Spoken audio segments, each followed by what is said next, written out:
you. Well, the Consumer Product Safety Commission has recalled about 2 million cribs. This news came out yesterday. And here to talk about all of this, we've got Marissa Gabrich from the Better Business Bureau, and we have Dr. Ari Brown, who is a local pediatrician. And by the way, she also has a book out, Expecting 411. She can talk about that as well. It's good to see you. Thanks so much for being with us. First of all, I'll start with Marissa, because we want to talk about exactly what this crib recall means. Well, there are over 2 million cribs that have been recalled this week, and these are from 7 different manufacturers. So it's important to make sure that you find out if your particular crib is covered in the recall, and the details of the recall for your particular item. Okay. And pretty much all of this recall involves drop-side cribs, right?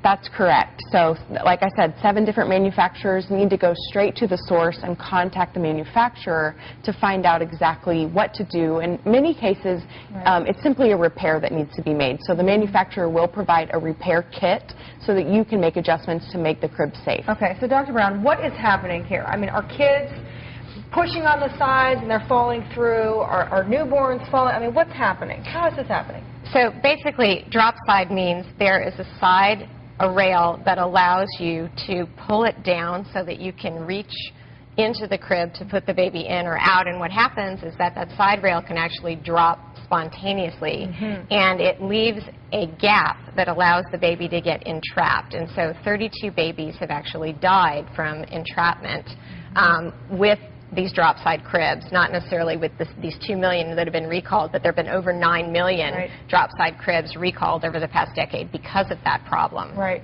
And what I thought was interesting about this recall in particular is that it covers, I mean, from low-end to high-end. You might have one of these cribs and think, well, I didn't pay that much for it. Maybe it was cheaply made.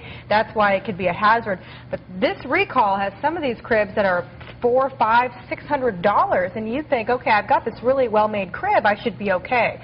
But really, they're looking at the drop-side cribs, and we may not see them anymore, right, Dr. Brown? Right. You know, it's the way that this product is made, and the bolts become loose, and so that allows them to dislodge no matter how expensive the crib is. And there's legislation out there that may say we're not going to even have these anymore.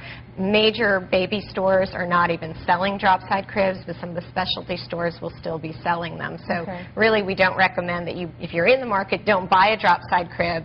Don't get one from a resale shop, because you don't know if it's been one that's involved in a recall, and definitely don't get a hand-me-down crib, because you just don't know with all the recalls that we've had. Absolutely, and a lot of people will get on, let's say, Craigslist and think, okay, I can get a deal, but that, just like I think somebody told me, don't get a hand-me-down car seat either, because you just don't know where those things have been. And you probably cover this in your book, though, Dr. Brown, about you know, the safety of, you know, when you're new parents and you're expecting, you're setting up that crib, make sure you're setting it up appropriately, right? I mean, even if you don't have a drop side. Right, and so the safety tips for cribs is not just about the crib, but what's in the crib. And so what I recommend is a mattress protector and a fitted sheet. That's all you need. No pillows, no blankets, no bumper pads, and make sure that you're putting that baby down on his back when you put him to sleep, because that's the safest sleep position. Okay, so finally, one last question. If you have one of these drop-sided cribs, get in touch with the manufacturer, get a replacement part, or maybe think about getting a new crib. Right, that's right. And in the meantime, stop using it. If you have the option to use a porta-crib or something like that, go ahead and discontinue using the crib until you can make the adjustments and make sure that it's safe. Yeah. All right. Well, thank you very much, both, for being with us this morning. We appreciate it. Some good information for our viewers this morning. We'll get